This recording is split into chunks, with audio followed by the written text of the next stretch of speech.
bon après-midi, bonsoir à tous et à toutes, en fonction de votre localisation géographique. J'espère que vous allez tous bien. Bienvenue à notre chaîne Apologie TV. Ici, nous partageons rien que la vérité, que nous connaîtrons la vérité et la vérité nous affranchira. La vérité également apportera la lumière à notre connaissance. Donc, je vais nous laisser comme ça regarder la vidéo qui va suivre. Et nous nous verrons après. Merci. Il se permet d'accuser le prophète alayhi salatu wassalam de l'acte le plus répugnant qui soit. Attention les musulmans, vous n'êtes pas prêts pour ce que vous allez lire. On se retrouve sur son compte et voici le hadith. Le messager d'Allah alayhi salatu wassalam enleva son camis et il a vêtu Umm Ali quand elle est décédée avec. Puis il l'a dans sa tombe. Eh bien bonsoir, eh ben oui. Omar essaye désormais de me réfuter. Donc oui, je maintiens absolument que votre prophète a eu des relations nécrophiles. C'est horrible. Le problème est que ce hadith, que j'ai trouvé en fait il y a plus d'un an, a été nettoyé de la plupart des serveurs qui étaient très certainement en fait hébergés dans des pays soit du Maghreb, soit d'Arabie. Je vous fais juste une démonstration. On ne peut plus ouvrir la page, car le serveur est introuvable. Mais ça n'est pas grave, vous allez voir. De la même manière, et vous devez bien vous en douter, j'avais conservé le lien de téléchargement de cette hadith de Al-Umal, et comme vous pouvez l'observer, je demande une ouverture du lien. Ce lien a évidemment lui aussi été effacé. Alors revenons donc à cette page et procédons à une traduction à la manière d'Omar, puisqu'Omar ne parle pas arabe non plus. Il est donc écrit, sur l'autorité d'Ibn Abbas, quand Fatima la mère d'Ali est morte, le messager d'Allah, que les prières d'Allah soient sur lui, a enlevé et a livré sa chemise et la lui a donnée. Et s'est allongé dans sa tombe, et quand il était sur elle, nous avons été ressuscités.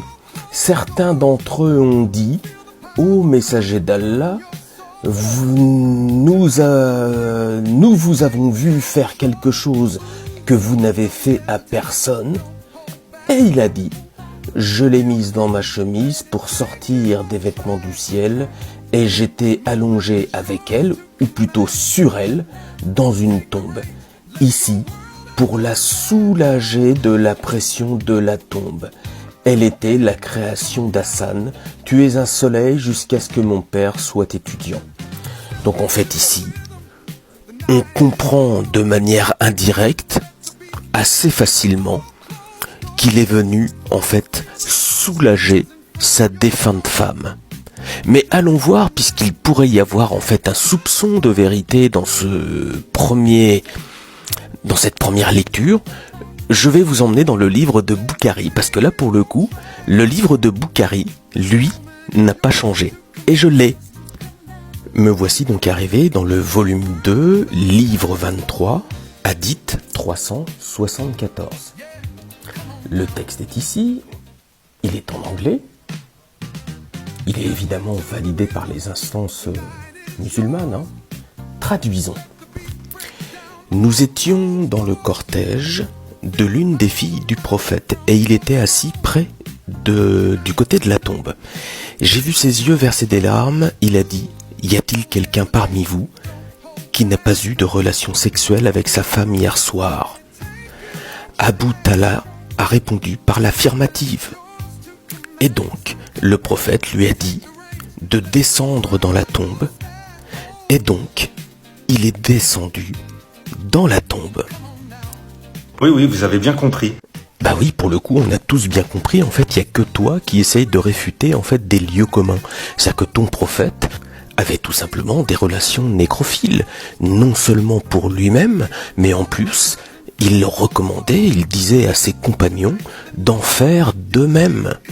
Et c'est Al-Boukhari en fait qui le confirme. Alors pour appuyer son propos, il s'appuie sur une fatwa d'Abdelbari Zamzami. J'avoue que je connaissais pas. J'ai donc été voir sur Wikipédia. C'est un prédicateur marocain qui est célèbre pour ses fatwas polémiques.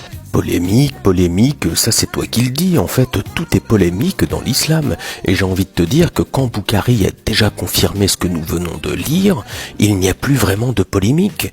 C'est-à-dire que le monde islamique va se diviser en fait en deux catégories. Ceux qui vont reconnaître en fait ces textes et les autres, comme toi, qui vont trouver que c'est écœurant et abject. Bah oui, c'est le cas.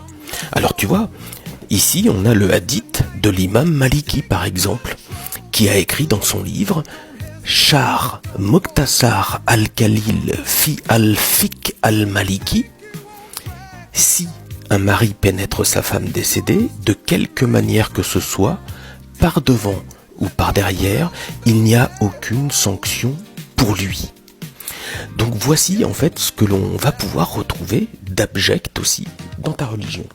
Il y a évidemment le Boukhari, le livre 23, le hadith 426, que je vais lire maintenant directement dans le livre dont je dispose.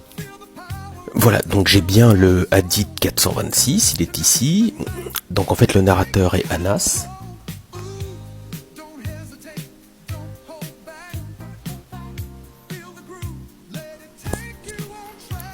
Je l'ai traduit.